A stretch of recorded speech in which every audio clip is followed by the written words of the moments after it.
because I think lots of jokes about how quickly forecasts get out of date, but obviously it was a very big event prior to the Spring Statement. Thank you very much indeed, Luke Murphy MP. Thank you, Chair. So on the Iran war, what impact do you think it will have on the economy and the UK's fiscal position? It's a very fast-moving situation, and prices in the oil and gas market, and that's the main channel through which it's going to hit the UK. Certainly in the short term, have moved around a great deal, and actually fell quite a lot during the course of yesterday, and opened up lower than they this morning than they had been right at the beginning of the week. Right now, I say right now, mid-morning today. Oil prices for immediate delivery, so-called spot prices, relative to where they were on the Friday before the military action, were up a little bit above 20%, about 23% or so. And relative to the picture we'd taken of where the markets were, they were up a bit more than that. Gas prices mid-morning today were up about 50-55% on where they were just before the American bombing and Israeli bombing began. If the world stayed like that, which is very, very unlikely, but if it did, and if not just the current prices, but if you then take the futures prices, which in some sense are a prediction of where those prices might go and play out over the next year or so, if you take that, although the increase has been very substantial, the knock-on effect on the level of consumer prices in the UK remains, relatively limited. If there's no change in the picture on the prices from now on forward, we estimate that something like 1% higher level of consumer prices in the UK by the end of the year. So we had thought, without taking all this into account, that by the end of this year, the inflation rate in the UK might be pretty close to 2%. Right now, if prices don't change from where they are, both the spot prices and the market expectations of futures prices, which are particularly important for the Ofgem price cap, by the end of this year, we think the level of price is about 1% higher, so the inflation rate would end the year not near 2, but near 3, something like that order of magnitude. Material, significant, as yet not on the same scale as we experienced after Russian invasion of Ukraine. Enough to be noticeable and completely unwelcome, because there's no upside of all this. We're significant importers of both oil and gas, and there's nothing but negative effects from those prices being higher. But that's kind of orders of magnitude as it looks right now. I'd have given you a different answer probably yesterday morning, and by the end of this week it could look different again. It's not clear which way we go from here. Mr. Murphy. How long would that position have to be sustained? Say the prices stayed as they are at the moment, for what period? Before it started... before that implication of a higher 1% in inflation by the end of the year. Well, some of it comes through pretty quickly. So petrol prices probably moved already, filling up the car.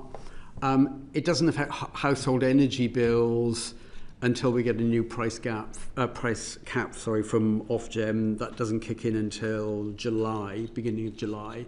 So there'll be nothing much happens to household energy bills from now until the beginning of July. That then would roll through, and they would go up somewhat, and that's one of the big contributors to prices being higher by the end of the year by, say, 1% or so.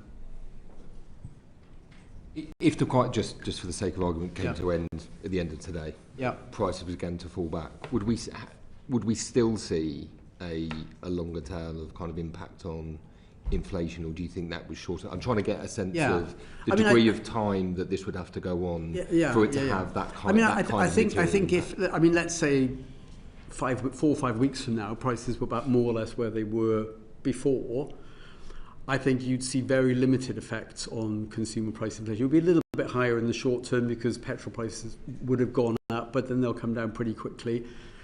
By the time you got to the Ofgem price adjustment thing, it would have had rather a minimal effect. It would have some effect because they look at a sort of moving average of where prices have been, and there'll be a blip up March would look like high and then it would come back down. But I think, bigger picture, by the end of the year, it wouldn't have done an awful lot to the price levels, the measured inflation rate, if within the next 3 or 4 weeks things get back to where they were the Friday before. If the crisis was to be sustained for an elevated period, for a prolonged period, how concerned would you be about the affordability of the government being able to repeat a kind of energy bills scheme that we saw during the Ukraine crisis? Yeah. Well, briefly, and then maybe you could focus more on the fiscal implications or add to what I'm going to say. I think the cost of the support package back in 2022 was very substantial, something like £50 billion. It came in various bits and pieces, but the main thing was support with household energy prices. But that was, at the moment anyway, a very much bigger increase in prices, particularly in gas prices, than we've seen at the moment. I mean, gas prices from a couple of months before the Russian invasion to a couple of months after it were up something like fivefold, 500% increase in gas prices. Well, we've seen, as of this morning, something like 50% increase in gas prices. So if you wanted to think of a shock large enough that could bring forth a support package on the scale back then, you'd have to see much bigger increases in gas and oil prices. Hope that doesn't happen. But that package costs about £50 billion from beginning to end. I mean, £50 billion is a big number in a context where back in November, when we took a sort of formal pass-fail almost judgment on the fiscal targets, there was about £23 billion of so-called headroom on the central forecast. So 50 in a context where you've got, in a sense, 23 or so, is one indication of how difficult it would be to have a support package on that scale. But the price changes so far are nowhere near what they were back then. Just a couple of things to add, maybe. I mean, on the policy package, as David said, the policy package back in 2022 was obviously on a much bigger scale in terms of the energy price shock at that point. I mean, David mentioned the kind of margin against the fiscal rules. I guess it's worth highlighting that those are obviously medium-term targets, and the reason you kind of have medium-term targets is because it does allow flexibility in the short term to adjust policy in the face of shocks if government thinks that's the right thing to do on a temporary basis, and not necessarily affect your kind of medium-term fiscal forecast. But it is also the case, as I mentioned at the start, that the wider fiscal position in the UK is clearly a challenging one, and debt is at an elevated level, and markets are clearly more sensitive to movements and changes in fiscal policy than has been the case in the past. We've had borrowing at relatively elevated levels since COVID, despite the fact that successive governments have had plans to get borrowing down to a kind of more sustainable level. And one reason why they haven't been able to get it down to a more sustainable level is both because we keep getting hit by shocks, unfortunately, but also because governments introduce short-term policy loosening while still trying to stick to a kind of medium-term consolidation. I mean, I guess on that point of the regularity of shocks, so I think there's some research that shows that half of the recessions we've experienced since the 1970s have been a result of energy price shocks. We're particularly exposed in the UK. Arguably, they're becoming more regular. Is there an argument for the OBR, given the quite significant impact these shocks have on the public finances, on inflation, for the OBR to be more consistently forecasting or modelling potential shocks to the economy, what impacts they could have on the public finances, and lastly, the sustainability or otherwise of government policies to respond to those shocks? Yeah, well, I mean, that is something we very much do try and do. So, I mean, it's obviously very difficult to predict when a kind of shock will happen and put it in your central forecast. But by the nature of shocks, that you can't really predict them. So therefore, we, in our report, have a huge amount of analysis on the potential upside and downside risks to the forecast.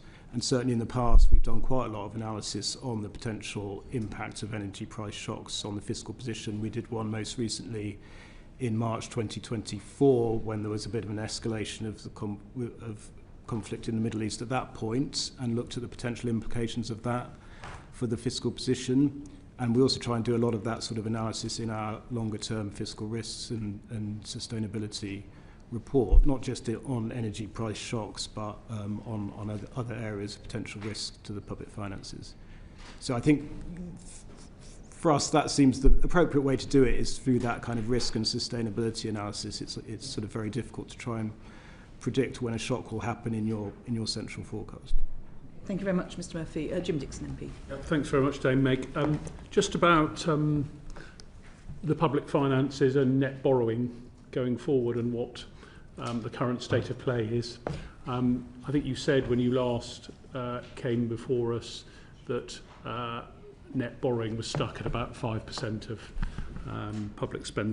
GDP for the past few years, and we needed somehow to break free of that. Clearly the numbers that are in the Spring Statement reinforce that obviously 5.2% in the current year, then 4.3%, then coming down 3.6%, 2.9% as we go forward. Do you think that represents a turnaround in borrowing that can be sustained, and what will be the risks to be able to sustain that? Clearly what we've just been talking about around shocks is one factor, but perhaps factoring that out, how do you see the trajectory going forward, and are there risks to it? So over the past 4 years, borrowing has been persistently at around 5% of GDP.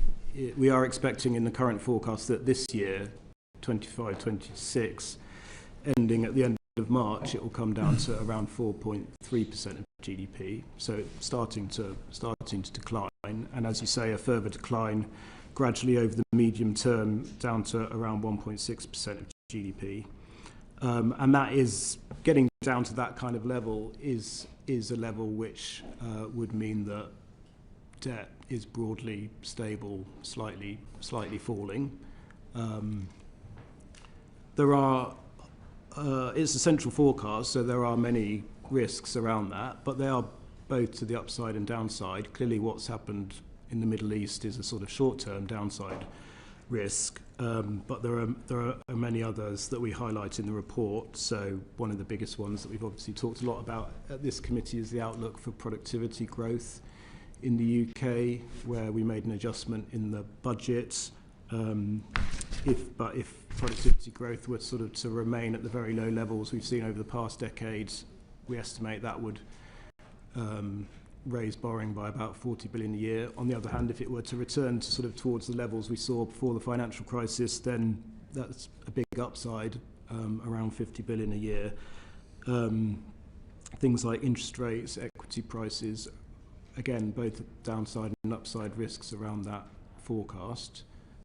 We also talk in the report around some of the more kind of some of the risks that originate more on the fiscal side. So the reason borrowing is falling in the way that you described is mainly driven by a rising tax to GDP ratio, which in our forecast rises to around 38% of GDP, which would be a historic high in the UK. I mean, it's not that far off kind of advanced economy average, but high historically for the UK. And we highlight some risks around whether or not that will be achieved. It's driven largely by increases in personal tax, and a lot of that due to the personal tax threshold freezes. And whether or not that yield is generated very much depends on the sort of outlook for earnings in the economy. Quite a lot of the increase also comes from increases in capital taxes, and again, that's quite sensitive to assumptions on outlook for asset prices. Thank you, Mr. Josephs. You wouldn't say there's been I think it's been said that there's been an underappreciation of the extent to which receipts are likely to come in on the upside. Do you have a sort of forecast for whether you're getting it right in terms of the likely trajectory of receipts going forward, and whether that's going to make a difference to whether the sorts of numbers that we talked about going forward are going to be hit or not? Well, we were assuming in the autumn budget that we would have quite a big increase in receipts in the final quarter of this year around the self-assessment deadline. And there was a lot of uncertainty around that judgment, but receipts did actually come in pretty close to forecast. In fact, they're a bit stronger than forecast. So sort of in the short term, the receipts forecast has been on track. I'd say over the medium term, it is much more uncertain. It is the central forecast though, so we sort of see, as I say, we see both upside and downside risks around it. Great. And I just wanted to ask you a question about on the spending side with the SEND budget. Yes. Obviously, the government's made a policy decision to increase departmental spending on SEND by about $4 billion a year from 28-29 onwards. Does that decision, since the last budget, ease the pressure on the SEND forecast? And do you think the policy decisions that the government's made around SEND will affect the Chancellor's headroom going forward? So at the budget, we estimated that the pressure from SEND on departmental budgets in 28-29 was about £6 billion. And as you say, the government's announced around £4 billion additional funding from that year on. And it's also allocated some additional funding from within the Department for Education's budget that was previously unallocated. So, I mean, obviously that goes quite a way to addressing that pressure that we previously identified. I think there's definitely still kind of risks and pressures related to SEND. Government's announced a very big package of reform, and the impact of that on SEND spending is still uncertain.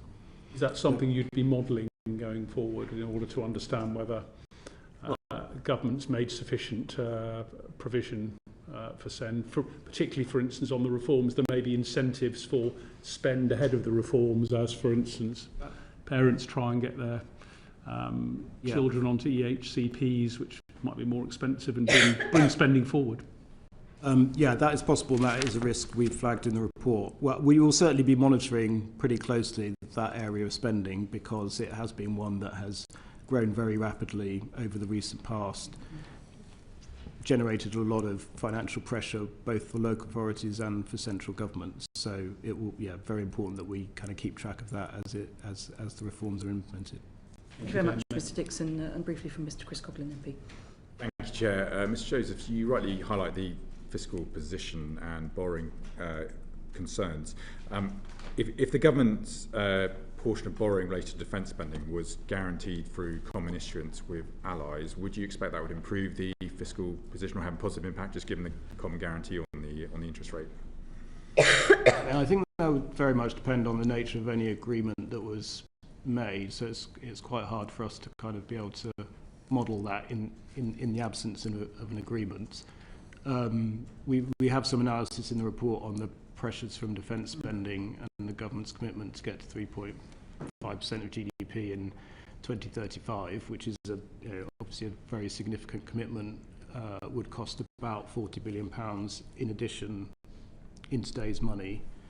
And if the government wanted to increase spending in this spending review period to get to that target on a kind of linear path, then it would add about £6 billion to spend. You couldn't look at other examples where sovereigns are guaranteed different forms of debt. I'm just thinking, for example, Greece and Germany during the Eurozone crisis, for example. The impact on the gilt yields paid by the sovereign. I mean, again, I think it would depend on the structure of the deal. I mean, if the UK government was still essentially underwriting any borrowing that was involved, the markets would still take that into account, when assessing UK government borrowing costs. Okay. Thank you very much, Mr Coughlin. Glenn MP. Yes, could I ask a question about the presumptions of spending?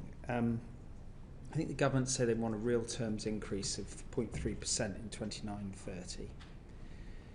And if you assume that they spend on health at the average level, if they spend on send as per the proposals and they make their 3% on defence by 29-30, I think it's been calculated that means that there'll be a 2.5% real terms cut in all other non-protected departments, a gap of about 13 billion. Am I correct in that understanding? So the analysis we have in the report looks at, those 2 years of post-spending review spending plans where the government's just set an overall assumption for total spending rather than departmental plans, and we have analysis which looks at what the implications of that would be for unprotected departments on the basis of commitments on the NHS, defence, ODA, SEND and mainstream schools. And our calculation is that would mean that for unprotected would be facing real terms cuts of 4.4%. 4.4%. And spending would have to be 13 billion higher, which I think is the number you mentioned, in order to have unprotected spending not falling in real terms.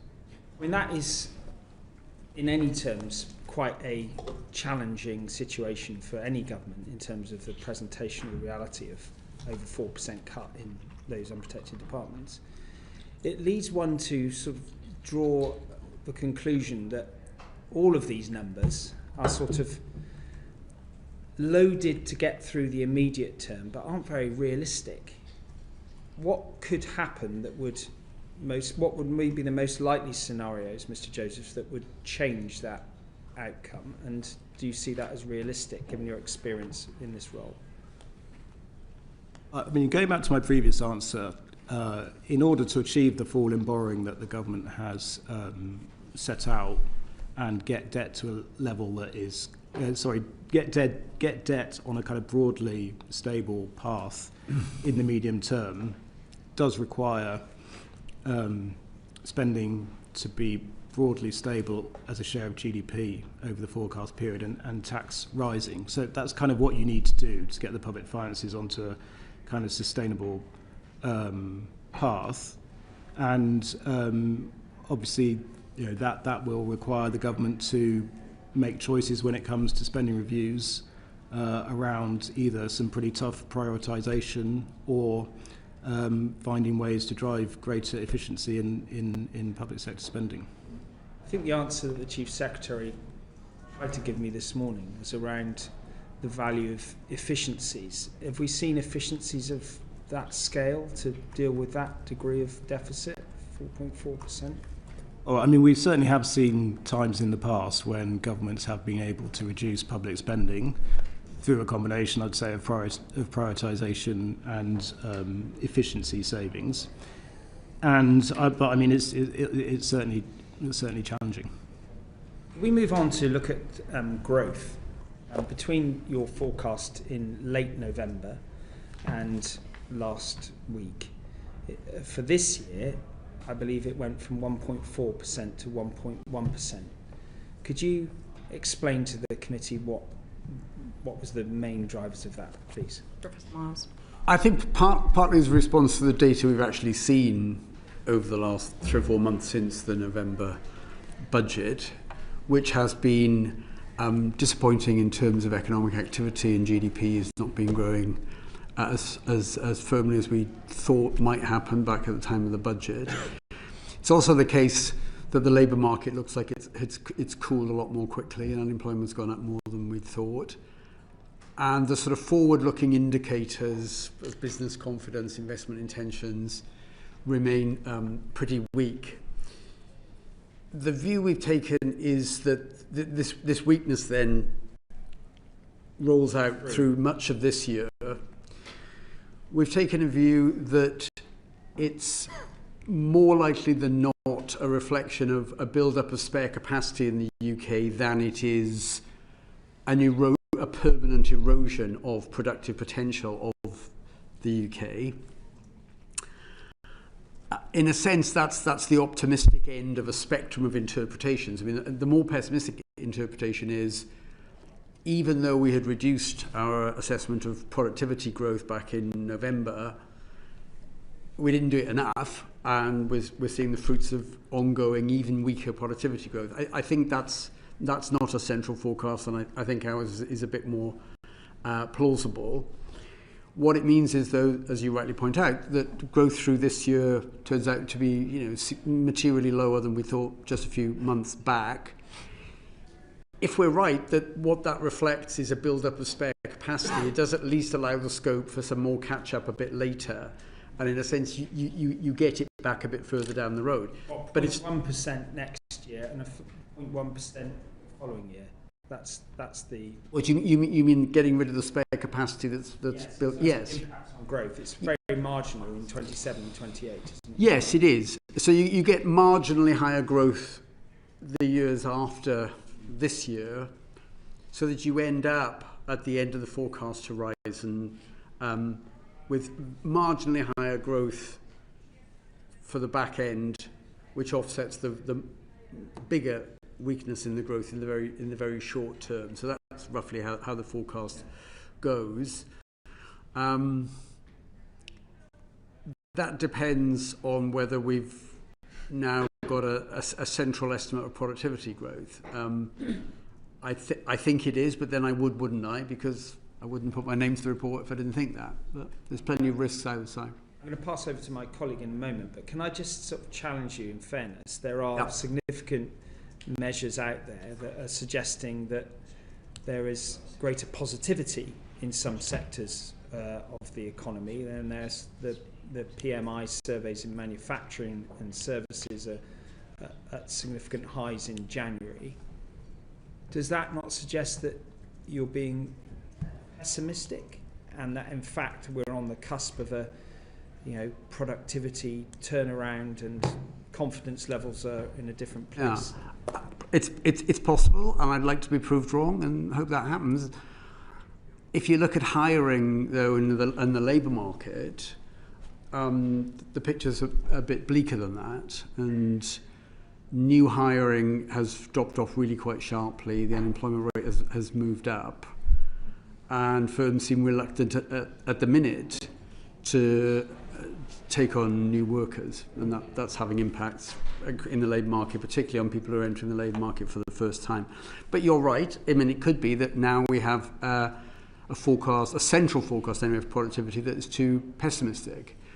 I think I may have mentioned before that if you look at the last two winners, or in recent years, of the Nobel Prize in Economics, who spent a lot of time thinking about AI and productivity, one of them, who won the Nobel Prize 2 or 3 years ago, says that AI will have virtually have a negligible effect on productivity. The person who won it last year, a man called Philip Aghion, thinks that it will be utterly transformational. So take your pick. Economists' three opinions. I mean, my last question before I pass over to Mr. Murphy, if I may, is on this AI business. There is quite a wide discrepancy of predictions, as you've just said. Yeah. But also across different economies between the US and the UK. Would you like to say something about how relatively well the UK is placed with respect to AI? I mean, you're right. It looks a different story in the US and in the UK if you look at the data of the last couple of years, where it does seem to have had a non-trivial positive effect on productivity in the US. It's very hard to see it in the UK, I think, yet.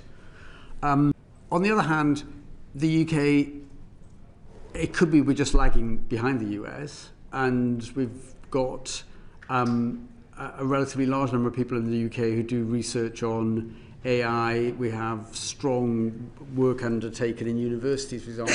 We've got some of the best computer scientists in the world. We've got a very big service sector in the UK, and one of the things about AI that the optimists at least point to is that it has the potential to boost productivity in areas that normally we think don't have strong productivity, which is in services. So that's the latest Nobel Prize winner's argument, Philip Aghion. The one from a few years ago Darren Asimoglu. Both of those people are very familiar with the UK because they both studied at the LSE and worked at the LSE, half a mile down the road. And some of their work does rely on evidence from the UK. So they just, as I say, draw completely different conclusions about how it'll play out here. Thank you.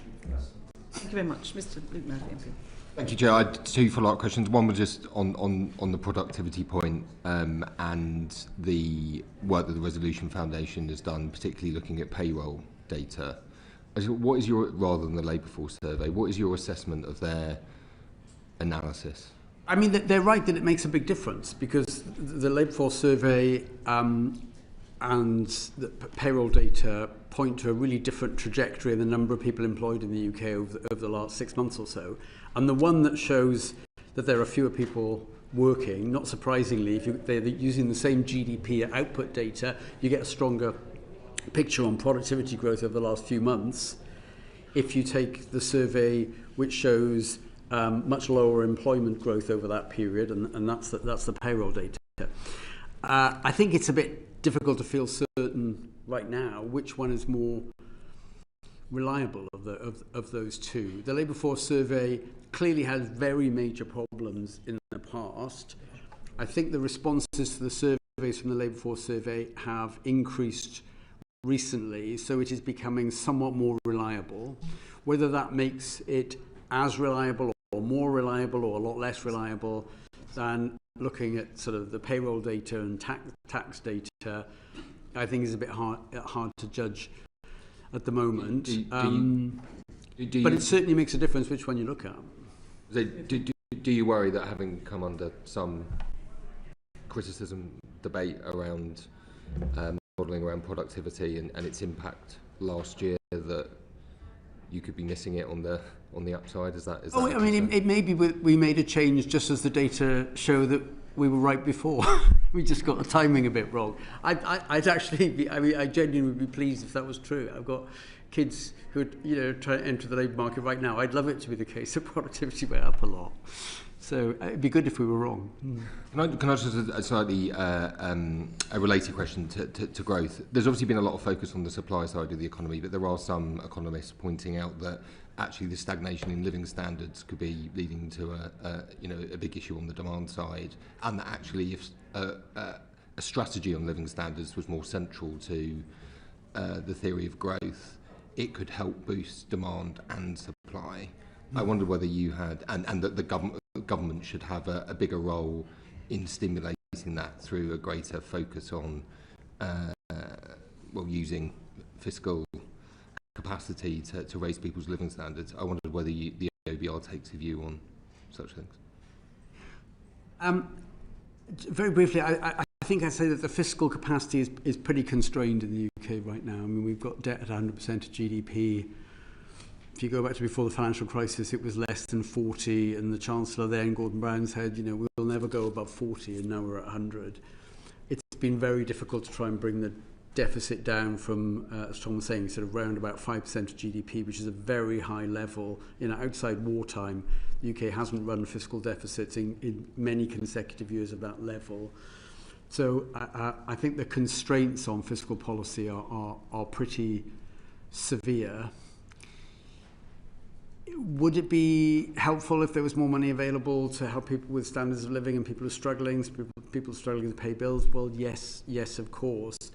I think the difficulty the government's got is that given how much the government needs to borrow, at least over the next few years, to think that you've got scope to spend 20, 30, 40 billion more, which could have a really significant effect, the risk of doing that is that the view amongst the people who you have to persuade to buy the UK government bonds is, well, they're not serious about getting back to a position of fiscal sustainability. Thank you.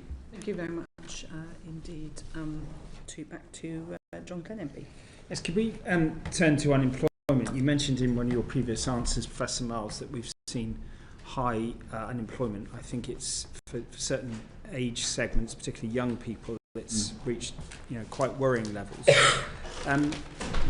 What do you think about the labour market, what's happening structurally, I mean, there's, some people would posit that the increase in the national living wage, the cost of employing people, national insurance, etc., has created disincentives for hiring. But others would say there's been other changes with AI and confidence levels and so on. What's the OBR's assessment of what's happening with unemployment and where it's going to go to next? Well, I think it's pretty obvious in a way, at the risk of stating something that's so clear it's slightly banal, but if there is a big increase in labour cost which is not matched by productivity, that will make some companies hire fewer people than they otherwise would. And there's been a bit of that, and it's partly, we have had quite a big increase in the minimum wage. Wage settlements more generally, not just people who are at the lower end of the income distribution, but just generally have been running at 5.5% for a while now. That's stronger growth than measured productivity growth. So in a sense, there has been an increase in the cost of employing people relative to the extra output companies get from employing people.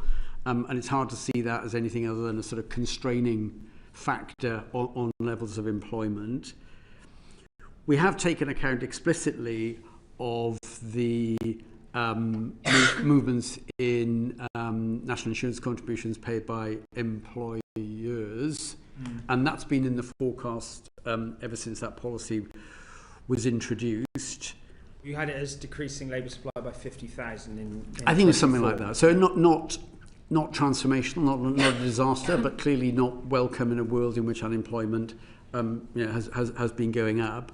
I mean, you're right, absolutely right, about the incidence of unemployment is not equally spread across all groups, and unemployment has become particularly high for young people, and youth unemployment is now at much higher levels than we've seen in the past. There may be a knock-on effect there from the rather substantial increases in minimum wages. Well, that you don't get the same productivity on a younger part of the workforce, but they're obliged to be paid the same amount as everyone else. Essentially, yes.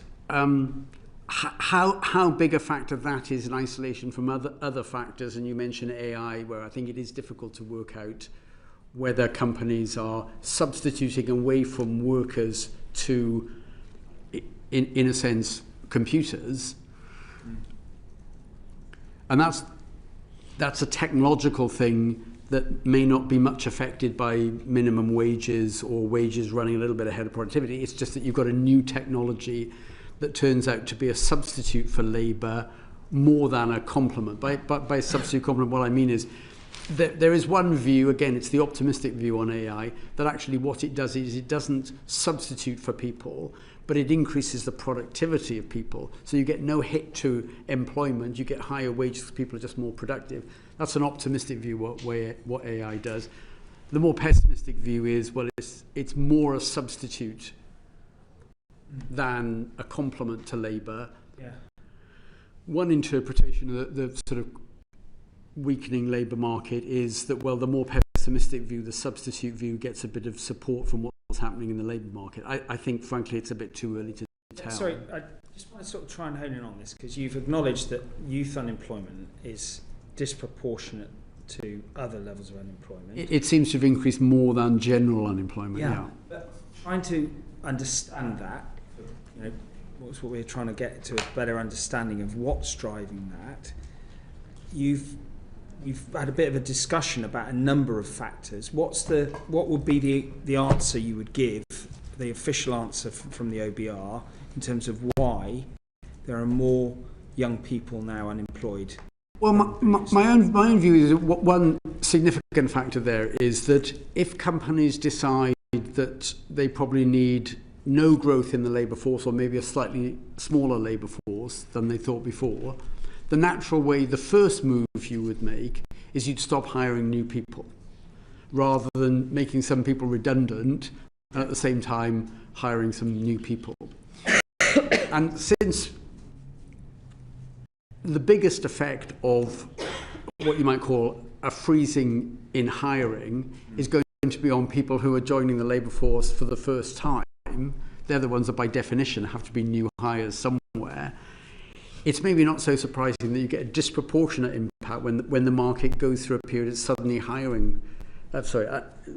Desired levels of employment don't grow very much. Companies then don't hire new people, and that's automatically, almost in the short run, disproportionate effect on the young entering the labour force. I think that's probably my favourite number one explanation of what's going on right now. But you also touched on young people not being as productive. But were you saying that, or I mean, because different sectors, youth may be actually, even with inexperience, could be more productive because of physical energy, health, factors like that. Well, there is a kind of related issue about, and it's a kind of foggy picture where you could just see bits of a jigsaw at the minute. I mean, there is, I think, as we're all aware, if you look at the health of the UK population, the adult population, there are, on various measures, there are more people who are in poorer health now, and it's affecting their ability to work. And the big increase there has come amongst young people. Okay, so it's an mental health. Yeah, mental health. Yeah, exactly. Yeah, mental health. Yeah. We can perhaps we'll get more into this, Mr. Bobby Dean. Yeah, just to probe a little bit further on the youth unemployment bit before I move on.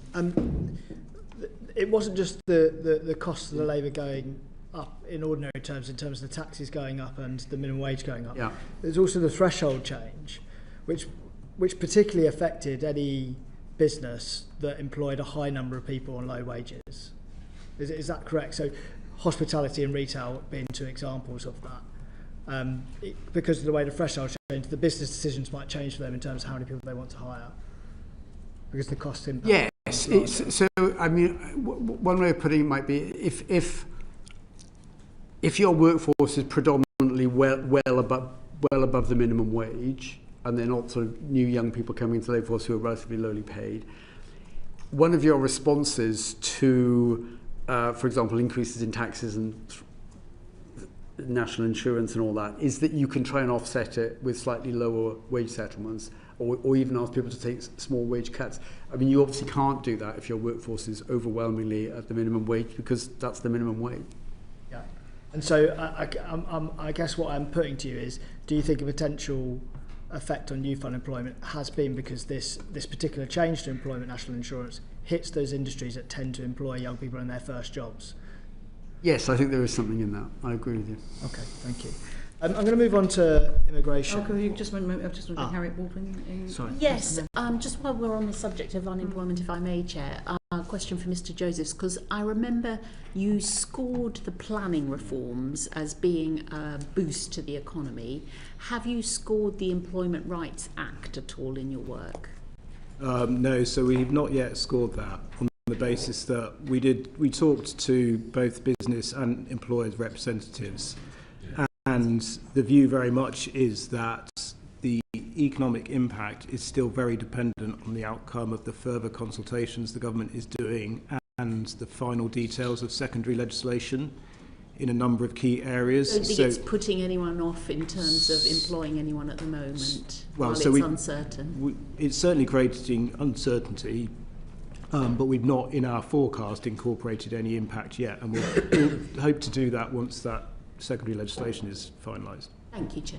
Professor Miles, just before we move off unemployment, we've seen the challenges in the youth unemployment sector. We've had some interesting evidence, but you were saying that in response to Mr. Glenn, that the overlap of health and young people is an issue. It's not just the older population that's got health. I think so. And you're talking about mental health. If, for example, extra money were being put into mental health support for young people, how would you score that? And would you then look at the productivity of that generation differently, obviously, over time? But I think to the extent that it looked plausible that it would have an impact on the worryingly large number of people who, at the moment, are not in employment or looking for employment because of self-reported and mental health issues.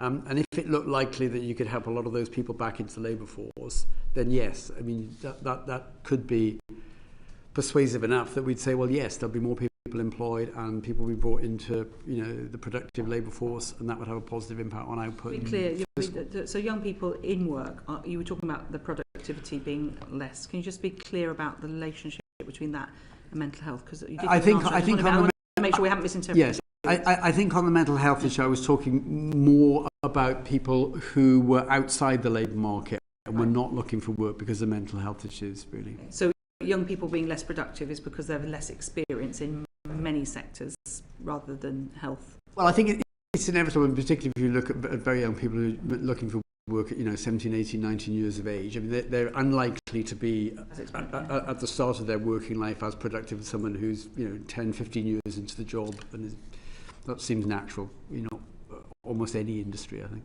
Except perhaps possibly where physical health maybe make an impact. But... Yeah, maybe. Okay, well, I think probably too much to get into it in this moment. I'm going to pass through to Bobby Dean to pick up on immigration issues, Mr. Green. Yeah, thank you, Chair. The OBI has lowered its forecast for net inward migration between now and 2030. Firstly, I also read that there was a methodological change. So how much of that change is real versus just a way that you're counting? And then secondly, if it is true that more people are leaving the UK, what assessment have you made of that in terms of the fiscal impact? We made the change in our forecast about levels of net immigration into the future, really on the back of the Office for National Statistics, changing its methodology and how it's measured, how many British people have been leaving the UK on average each year since COVID, so the last 5 years or so. And the ONS decided that a better measure now is more consistent actually with the pattern of net emigration of Brits in the many years leading up to COVID. So they lowered their estimate. Let's get the sign right. They've increased their estimate now of how many Brits were leaving the UK by substantial amounts, 80, 90,000 a year over the last several years, pretty much since COVID. The picture they're now painting is different from where it was a short while ago. What they had before was that the number of people leaving the UK had actually dropped off rather substantially. Now they think that 70, 80,000 more people had been leaving the UK net. That is British people. It now looks like pretty much a straight line for the last 10 years. We thought the natural response to that would be that looks less of a puzzle actually than what the ONS had before, which made COVID look like a watershed in how many Brits were leaving. So we've adopted their newer numbers and said that imagine the future now looks more like that. That's why we've reduced by around about 60,000 a year net immigration into the UK. And it's not so much a change in our view on how many people are coming here, it's a view about how many people are leaving. That's clear, and it makes sense why you change your modelling accordingly. I guess the issue that I'm trying to unpick here is it's being reported that lots of people are fleeing the country all of a sudden, perhaps because of the policies of this government. Yeah. And also the composition of those people are, you know, high net worth or high earning people. Yes. And you're saying to me actually this sounds more like a methodological change, and so I just want you to make that clear for us. Yes. Has there been a change in the number of people leaving the UK? And given the uncertainty over us knowing how many there are, do we know much about the composition of those that have left as well? I don't think we know a whole lot about the composition, and we took a view based on really not knowing much about the composition, that the people that were leaving the UK were in a sense a representative sample of the people already in the UK. Because we didn't have any strong evidence one way or another. In answer to the question, do the new ONS estimates suggest that there's been a sort of spike up in people leaving? We have a chart, it's on page 22, it's chart 2.6. It shows the new estimates, and it's a kind of flattish line since about 2012, running at 90 to 100,000 people net leaving the UK most years. It was a bit higher than that in the most recent year. Now, make of that what one will. Some people will look at that and say, well, there's been an acceleration in the number of people leaving the UK. I look at the picture and I say, well, it's a pretty flattish line for 10 years, and there is nothing particularly unusual in just over 100,000 people net leaving the UK. So you also said that you make the assumption it's going to be a representative sample. Yeah. Is that because you've got data in the past that shows that is generally true if you look back far enough? Because people will wonder whether people are more likely to move overseas at retirement or work during working lives or when they have families and so on. Is that composition, broadly speaking, correct, or what's that based on? I think there is some evidence, but I'd like to go off and check this, and it's worth my doing so, that there are somewhat more younger people leaving in the most recent couple of years than was true in the past, where it might have been disproportionately older people and maybe a higher portion of people who were in retirement looking to live somewhere else after they'd finished work. If it's the case that there is a bit of evidence that it's more younger people, I think the assumption that the population of people leaving the UK is rather representative of the UK population, that would be consistent with it being more younger people leaving now, and that's what we assumed, that they are, as I say, representative. Thank you. And if we talk about people coming the other way, people entering the country, is it true that people are, broadly speaking, similarly skilled to the UK, but as an age profile generally younger? Is that correct? They are certainly younger than the UK population. Yes, that's true, and that's one of the reasons why the participation rate in employment is a bit higher if you take people coming into the country than the population that's already here. In terms of wages and qualifications and such, I think there's a big spread amongst the people arriving in the country. I mean, some in recent years have been working in relatively low-paid sectors. A smaller proportion are very highly paid people. I think that's one of the reasons why, in trying to work out what's the fiscal impacts of potential changes in immigration into the future, it matters the type of people who are coming every bit as much as the raw number. And obviously, as we all understand, it makes a huge difference whether you're looking at people who are coming into the UK, bringing some dependents, maybe earning less than average UK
Order. Welcome back to the Treasury Select Committee on Tuesday, the 10th of March 2026. We're looking at the Spring Statement prior to our session with the Chancellor of the Exchequer tomorrow. And we're delighted to welcome a panel of expert economists to discuss various aspects of the Spring Statement and the state of the British economy. We've got in front of me, from my left to right, Dan Hiley, who's the Senior Economist at the Institute for Government, Helen Miller, who is the Director at the Institute for Fiscal Studies, Hetal Mehta, who is the Chief Economist at St James's Place, and Dr. Amrita Sen, who's the Founder and Director of Market Intelligent Energy Aspects, and specifically very knowledgeable about the energy situation that we face. So I'm going to start, if I can, with Yuan Yang MP. Thank you, Chair. There was a lot of discussion at the last autumn budget about there being too much media speculation, too many measures in the works. We've had also a lot of media criticism after the Spring Statement that there was not enough news from the statement, that there was not enough new policies announced. What do you think is the optimal pace for new fiscal announcements at either the autumn budget or the Spring Statement? And what do you think is the optimal way of spreading those throughout the year? Is there such thing as not enough news? I'll go to Ms Miller and then to Mr Hiley. Great, thank you. So it's definitely welcome that we didn't see the level of speculation in the run-up to this fiscal event as we saw at the last one, because, as has been discussed much in the past, that speculation in and of itself is damaging because people, firms, individuals change their behaviour in anticipation of what might be to come. So I think it's welcome that we didn't have that. I'm not sure there is an optimal, I mean, we make different cases for different setups. I think my personal view is there is a case for a second forecast. I think it is good for public debate, for scrutiny, that there is information about the state of the public finances. I think it's a little bit odd that the second statement comes just 3 months after the main fiscal event. I think that's a hangover from the old days where there was a pre-budget report in the autumn and then a budget in the spring. The kind of events got switched, but the timing didn't switch. So I think you could more easily make a case for a second forecast that was maybe at the 6-month point in the middle of the year, or maybe even closer to the budget as a kind of here's a first look at the forecast, let's all debate it, then have the forecast. So I think one could adjust the timing and move it further away from the budget. But I think the fact that there was a second event that wasn't a big event, in some sense, you always want to hold out for something extraordinary could happen that means that you want a second fiscal event of some sort. That's always a possibility, obviously. We've become accustomed in recent years to lots of big fiscal events. They don't need to be all big. So I think the fact that this was one that didn't have lots of news in it, although I note there were some policy changes between the last event and this one, the fact there weren't lots of changes, in my mind, doesn't mean that event was a failure. I think we should be okay with the idea that we get information that we can use, and then we wait for the next event. Thank you. Ms Yang. And Mr Hiley, anything to add? So I completely agree with everything Helen said. I think the specific dilemma that we've seen in previous years was the government rushing forward policy changes to try and hit changes in the OBR forecast. I think we didn't see that this time. I think that was really welcome. I think it's partly because of the way the OBR forecast moved. But I think that that dynamic, not having that dynamic driving policy making in quite that way is really positive this time round. Totally agree about the timing of the two forecasts in the year. I think we've said in the past that if we can't get out of this dynamic of the government chasing its forecasts with kind of rushed policy making, then you have to look again at whether two forecasts is the right choice. But I agree with Helen that kind of they don't need to be big events, these forecasts, but there are real benefits in terms of transparency. Mr Hiley, would you agree with the Chancellor that there should be a higher bar for there to be more fiscal announcements in the spring, i.e. that we should try to be aiming for one big set of announcements in terms of policy changes a year, in terms of stability, or do you think actually it doesn't make much of a difference how many events there are? I think a single main fiscal event in the year where most of the policy making is done, I think that makes particular sense on tax policy changes. It's not about not making any changes outside of those fiscal events. The government has to be able to respond to events. But I think concentrating in that way is a really sensible way of being able to see kind of fiscal policy across the piece and understand which direction the government's taking and to be able to coordinate across an agenda. And how does the number of events and forecasts we have compare to other countries? Do we have more, fewer, about the right amount, would you say? And then Ms Miller, do you want to... I think sometimes every country is a bit different and do things a bit different, and the whole process can be different. I think most countries have kind of a second set of forecasts, so that there's information. They don't all have a second fiscal event, but countries differ a little bit, and they differ in terms of the role of Parliament and when things are announced. And I think we stand out a little bit in having, or we got into it having these big two fiscal events that was big fanfare around them that became all of this. We were sort of waiting for the Chancellor to pull rabbits out of hats, and that's not something that every country does. Thank you. Thank you very much, Ms. Yang. Luke Murphy, MP. Dr. Sen, I wanted to focusing particularly on the impact of the Iran war. Could you set out your view on what the current impact is on both oil and gas, and which one is more affected? Yeah, I'm happy to. Thank you for having me. Obviously, I'm sure most of you are aware the war, what that has led to is effectively a closure of the Strait of Hormuz, even though officially it is not shut. Just for kind of context, that's about 20% of the world's oil flows and gas flows. That kind of passed through it, so LNG and oil, both impacted. Asia is far more impacted. About 90% of Asian crude imports pass through the strait. And it's not just crude oil, it's a lot of oil products, so the diesel and the jet kerosene and gasoline that we consume. LPG, cooking fuel, that's a huge part of what goes through that as well. So overall, if you're looking at numbers, it's about 15 million barrels per day of crude oil, about 5 million barrels per day for products, LPG, and gas between Qatar and UAE is about 85 million tons equivalent. So it's about a fifth, call it, for pretty much all of these kind of big commodities. The UK in particular, the good news is it actually doesn't import any crude oil. That's good, but jet kerosene is a big part. 36% of jet kerosene does come through the strait because it does import a fair amount of that from the region.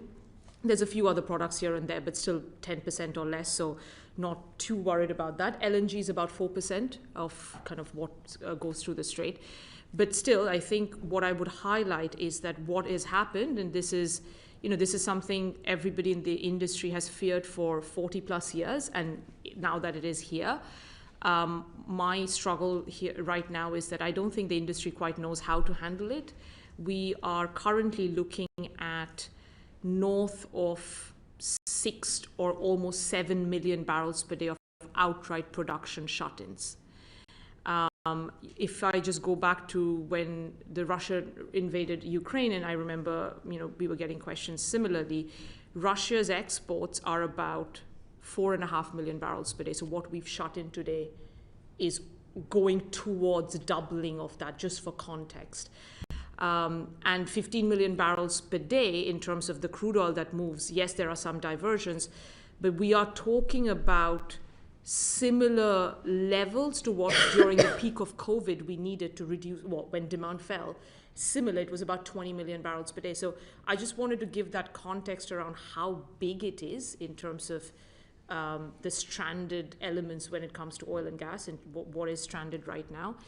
There, of course, isn't an end in sight as we see it right now. We are assuming this can continue at least this week. It could be longer than that as well. Of course, it depends on both sides. High energy prices is a pain point for the US government, for sure. And I think you can see maybe the US coming out with slightly narrower objectives now with what they actually want the end game to be. And maybe that allows the conflict to end a little bit earlier. The trouble, of course, is that even if there were to be a ceasefire, what does the new normal look like? We don't think that's going to be the old status quo, because shipping, we can go into that if there's questions, but war insurance, like no shipper just wants to go through it, right? What if there are these sporadic attacks? So bottom line is it is extremely inflationary, and we are going to see that. Obviously, for Europe, gas matters more in terms of the electricity.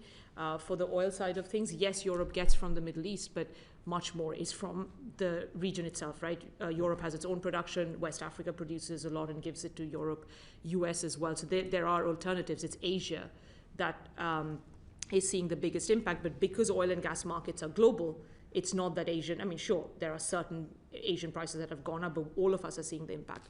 The last thing I would say is which is very concerning, we are already seeing certain countries. By certain countries, I mean China, India, the two biggest exporters of products, and Thailand. Security of supply is now at the forefront of their minds. They have already come out and said, not an outright ban, but they've already told refiners, please don't export products, keep it for ourselves. This is a huge thing. China is a massive exporter of products. India is a big exporter of products, and we all in Europe, we buy diesel, jet fuel, naphtha from these countries.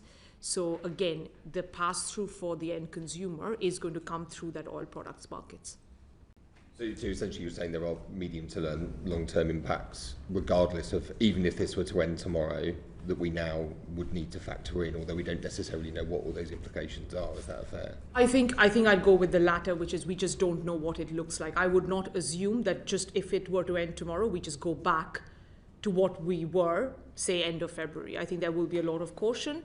And again, I go back to security of supply will become so paramount, especially when you've got, China, India, Korea, Japan together, about 70% of their imports come from the Straits of Hormuz. So suddenly they're going to look at this and say, okay, we need alternatives.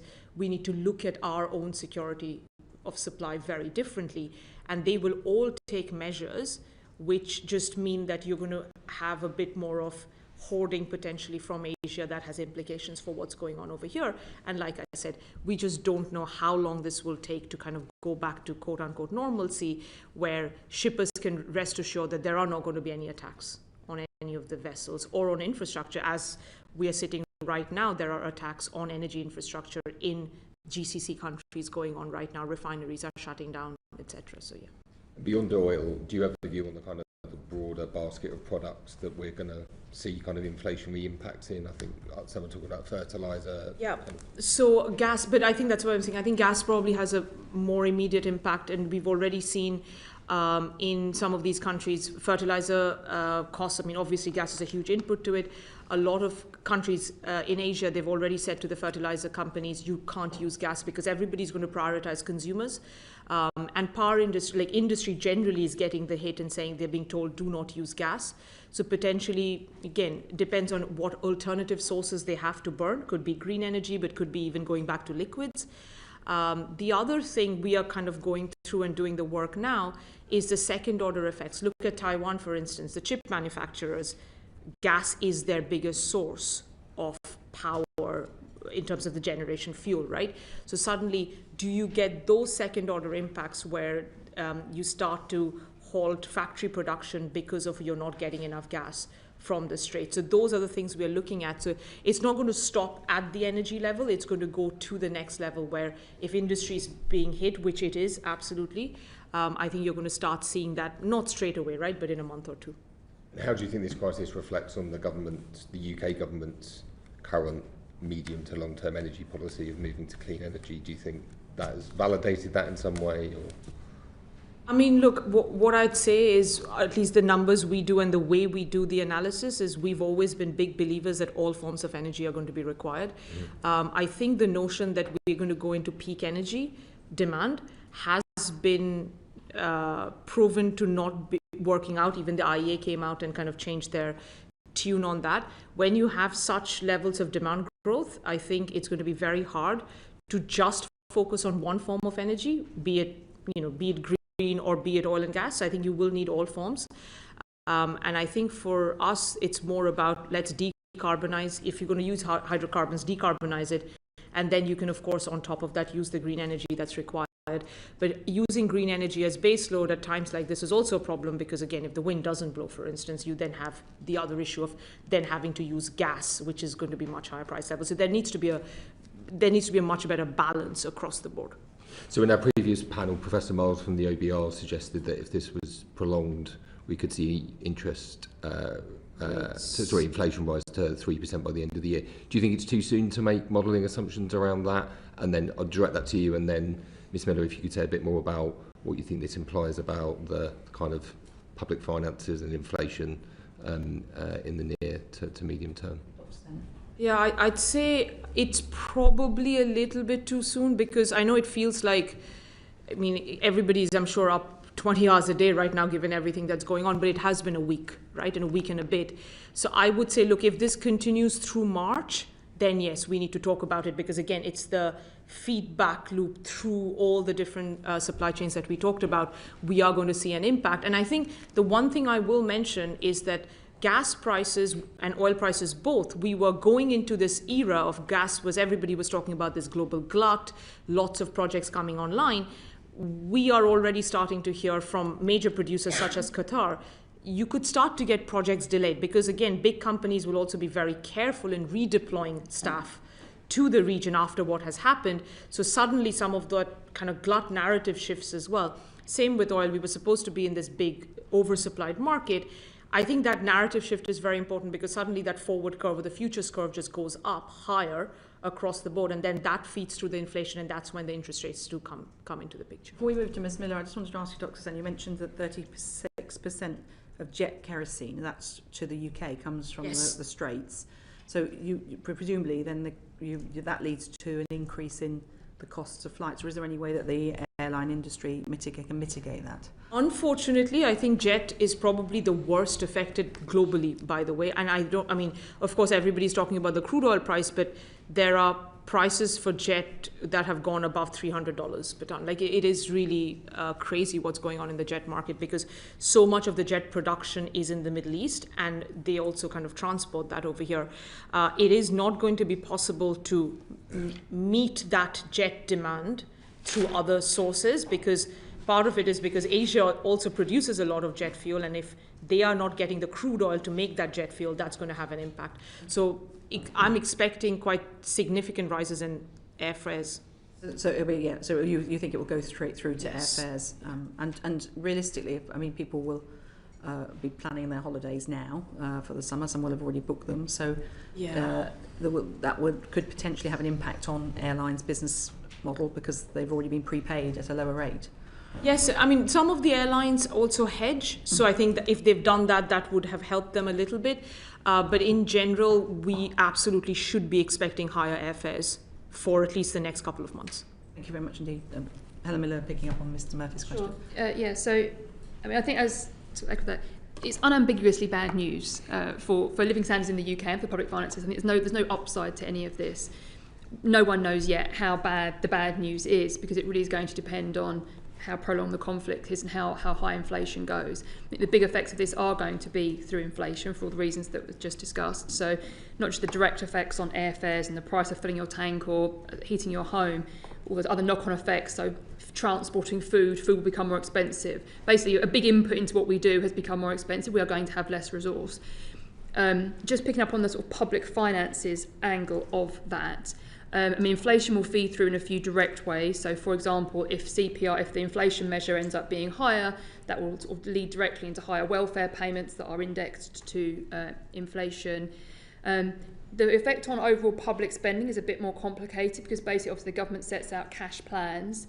If inflation is high, you could allow them to be eroded. Effectively, you'd have lower public spending in real terms.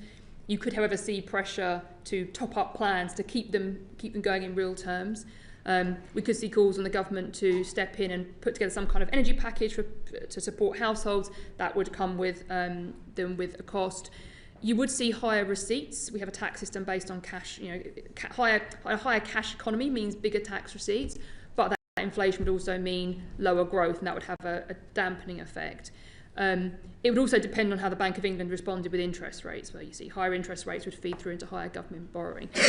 Looking through all of it, the big picture is that if it is sustained, we are poorer, and the government's either going someone's going to have to bear the burden of that, whether it's people directly, people through higher taxes to pay for higher spending, or lower public spending. I think how that washes out depends on both how bad the crisis is and how bad the increase in prices, and the choice the government makes basically as to how to distribute the pain of that.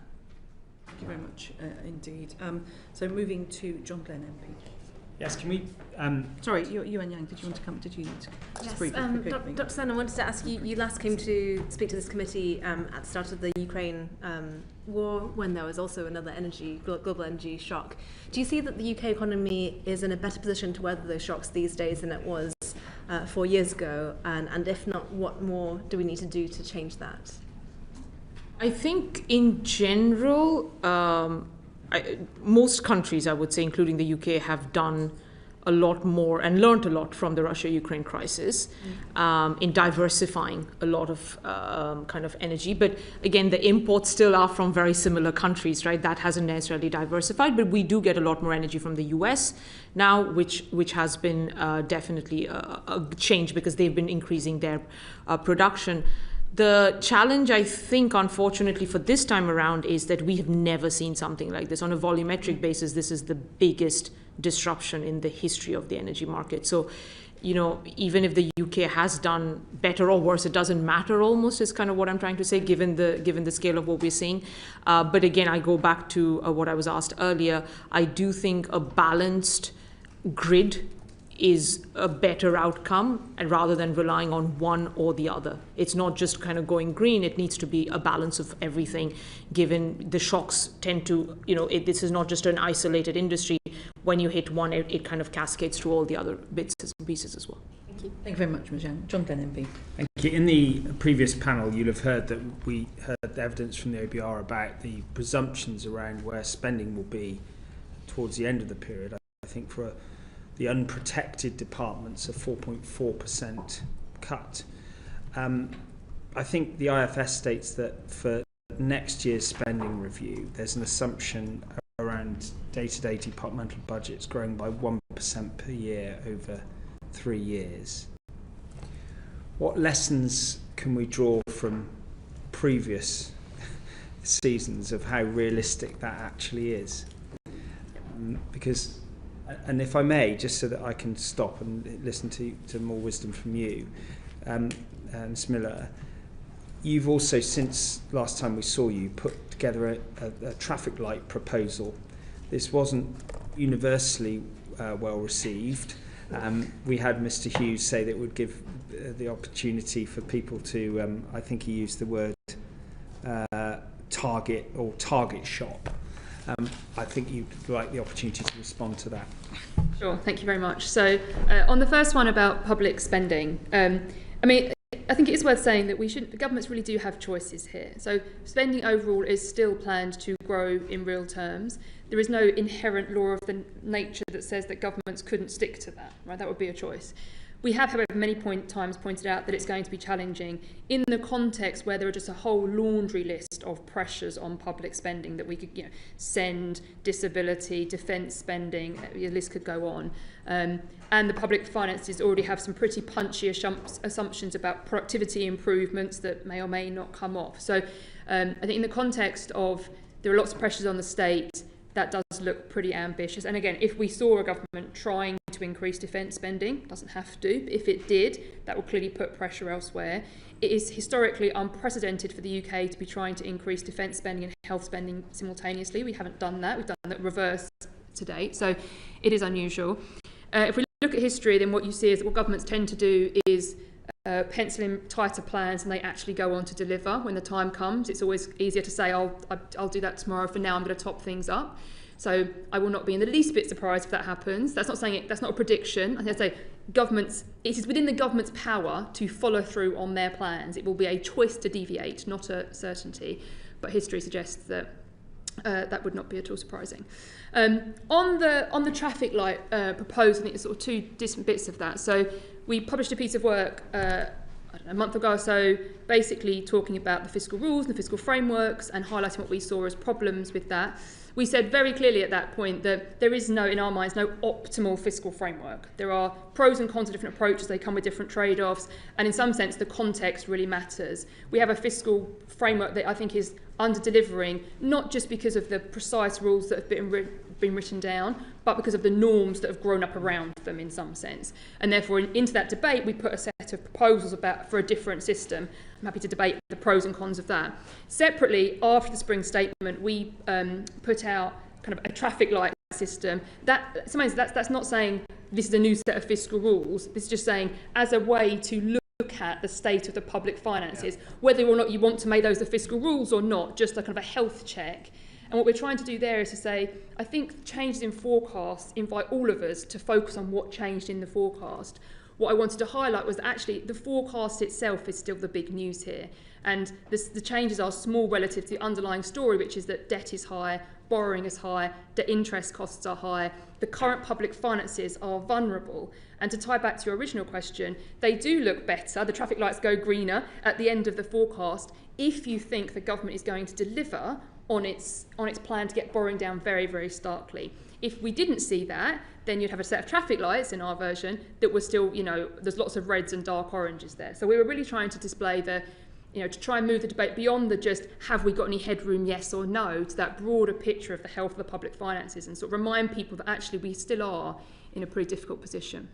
Okay, if I could just have one follow-up on that. I think over the last 3 or 4 months, perhaps as a function of what happened in the run-up to the last fiscal event, and what happened with the OBR, there's been speculation, and yourself and your predecessor were very clear about the optimism bias, shall we say, in manifestos in general elections. And I think Mr. Hughes and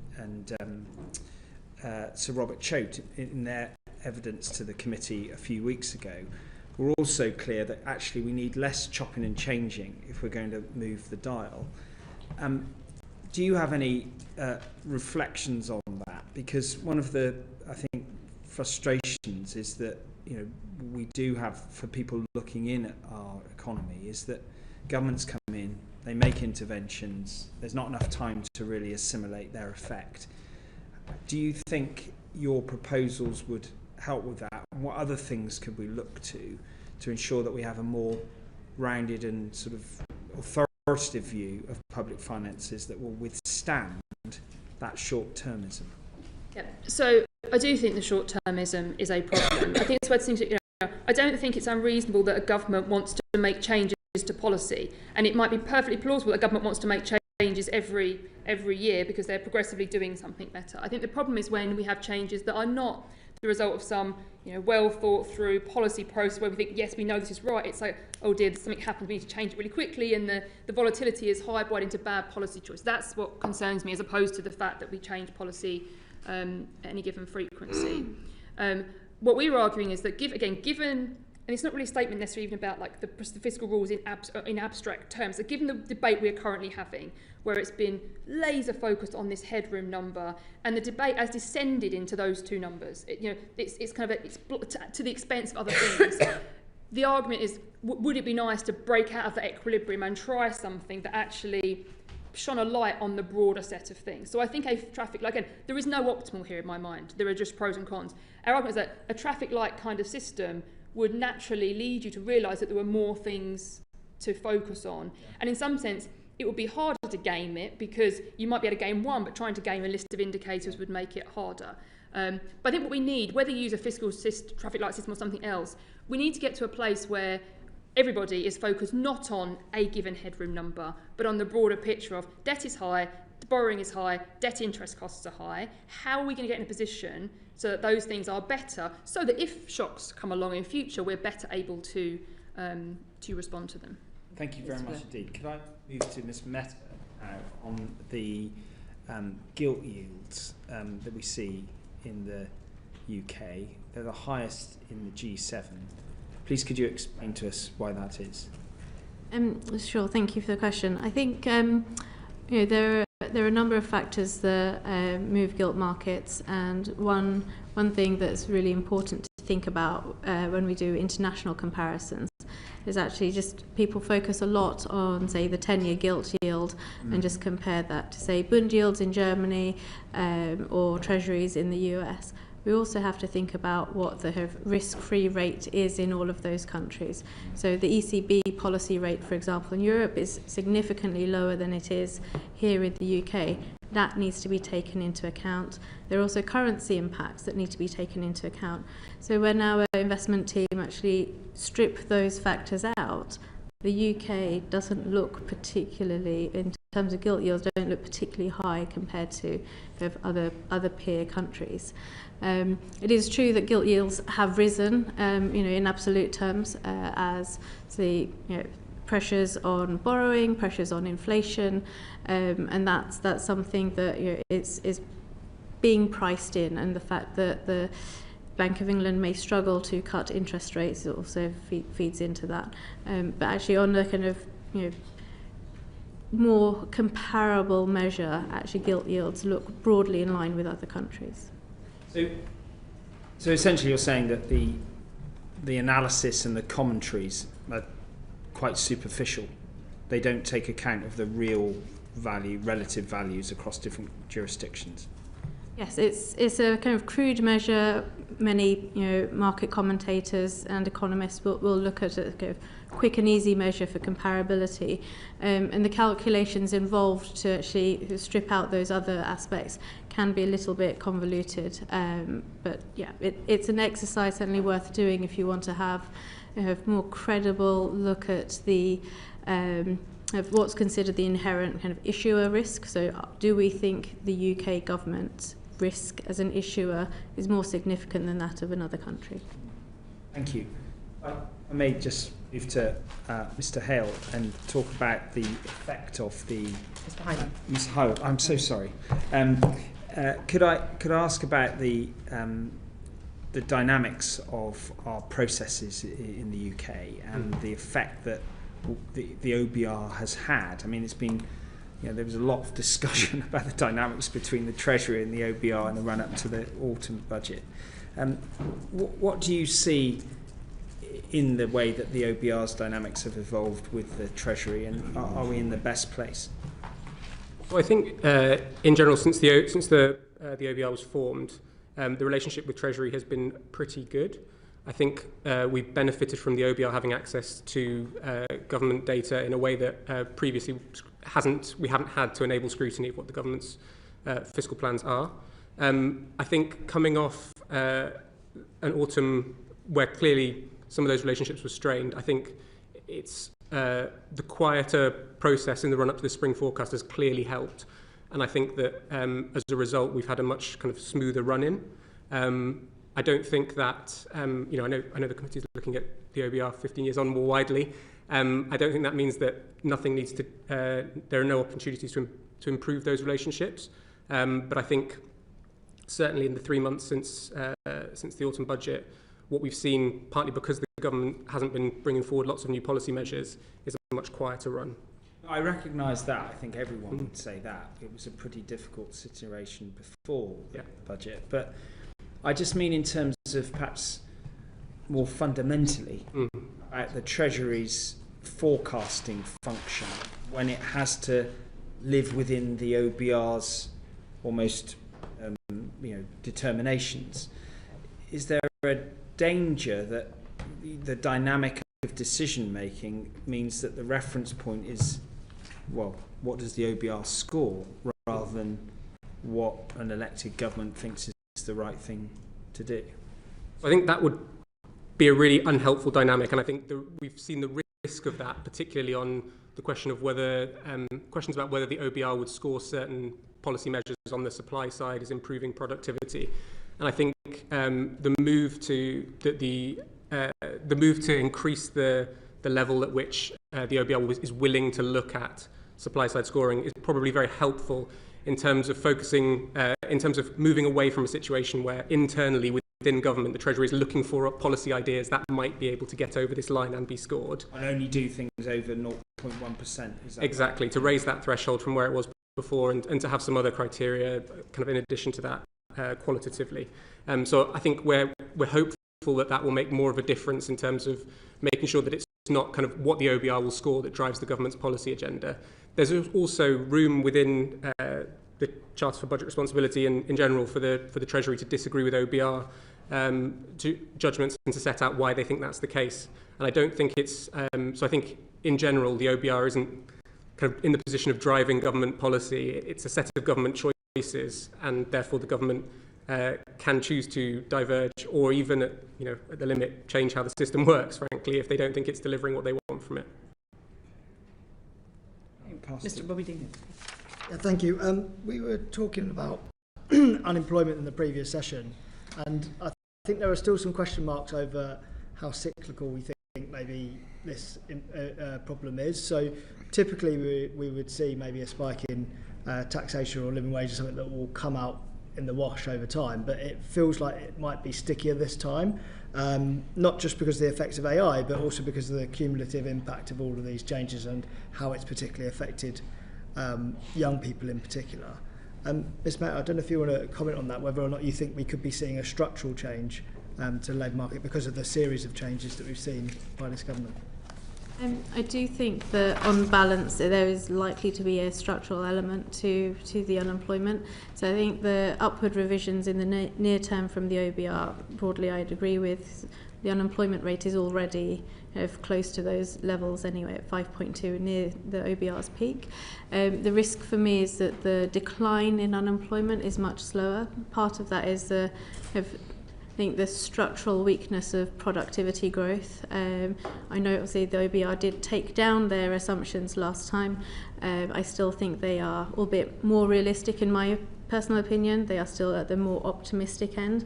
I'd put we don't do point forecast, but I'd put my estimation closer to the downside scenario that the OBR had.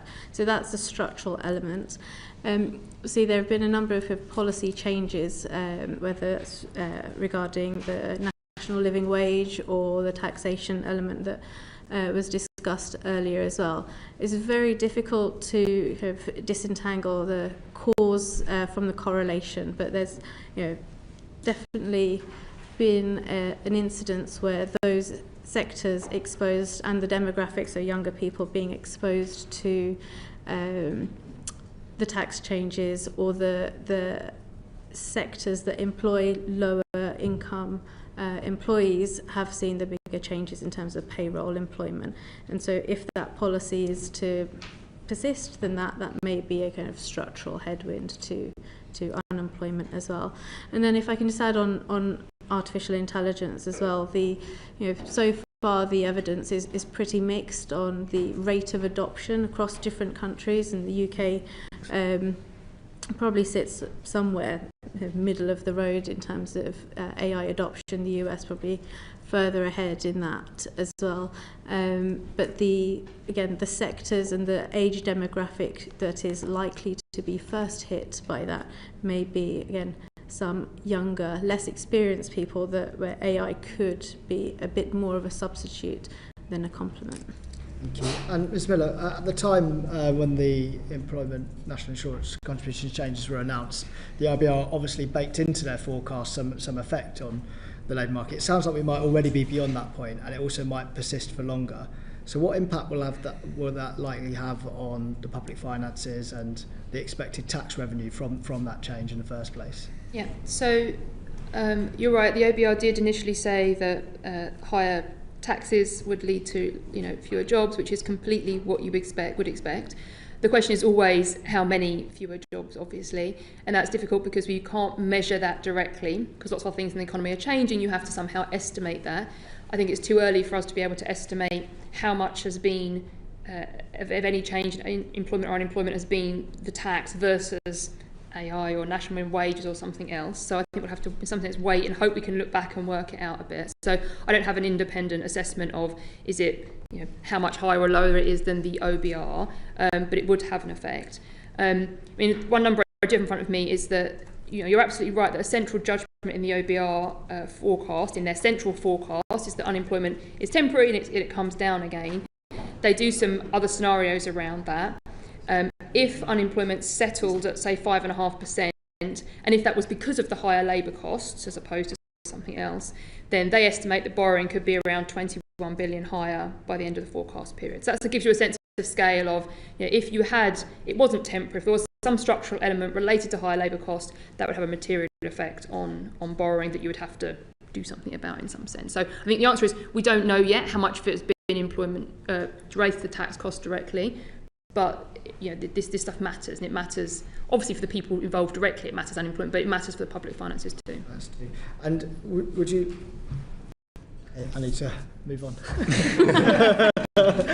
All under her control. No, that's right. So you may have also heard commentary about immigration figures as well. They've recently been revised.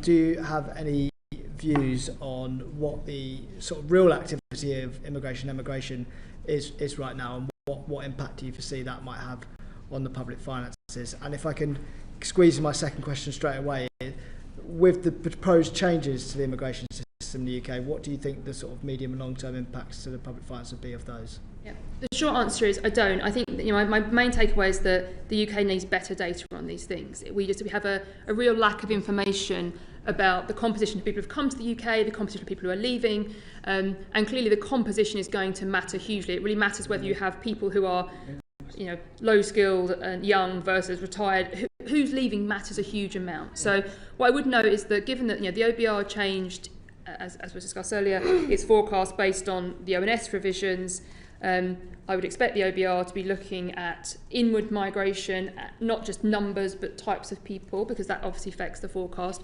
We at IFS are going to do some work over summer trying to get a better pitch from the data available, but I think it's an underlying sort of missing data problem that we don't have great data available. So now you can piece together some things from surveys, some things from administrative data, kind of more creatively perhaps, but I think the fundamental issue is the UK needs better data on who's here, who's coming, who's leaving, so that we can have more informed debates about kind of underlying policy choices, but also about what any policy choice would mean, because obviously it will matter depending on which skills visa you have, and who you constrain is going to have a huge impact on the public finances. Thank you very much, Mr. Dean.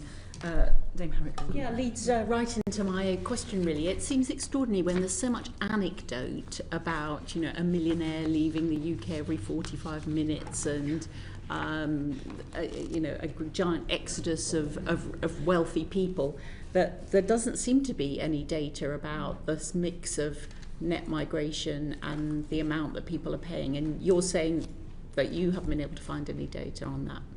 Yes, I think there is some data out there from some surveys, and as I just talked about earlier, part of the problem is that surveys haven't been doing wonderfully recently, so there's sort of a lack of trust in surveys.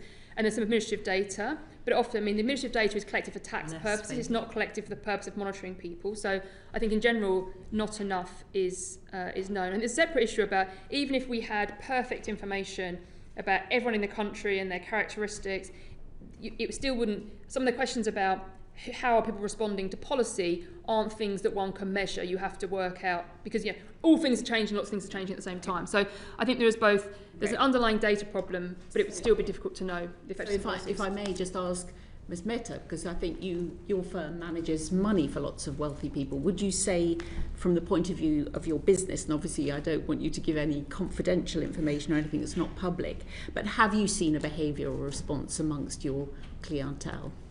We haven't got that data, haven't got any kind of insights into whether our clients are moving abroad. I would echo what Helen said around the data.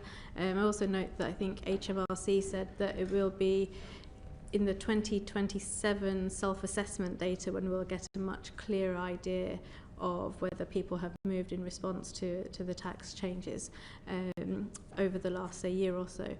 So no, we don't have anything specific on that. But it is worth saying that the I guess the kind of broader uncertainty around tax policy is something that, like all uncertainty, is bound to have some impact and behavioural unintended consequences. And have you seen any behavioural changes to the non-domiciled tax changes at all? Again, don't have anything specific on that. Okay, moving on then to another subject in terms of the Institute for Government's analysis.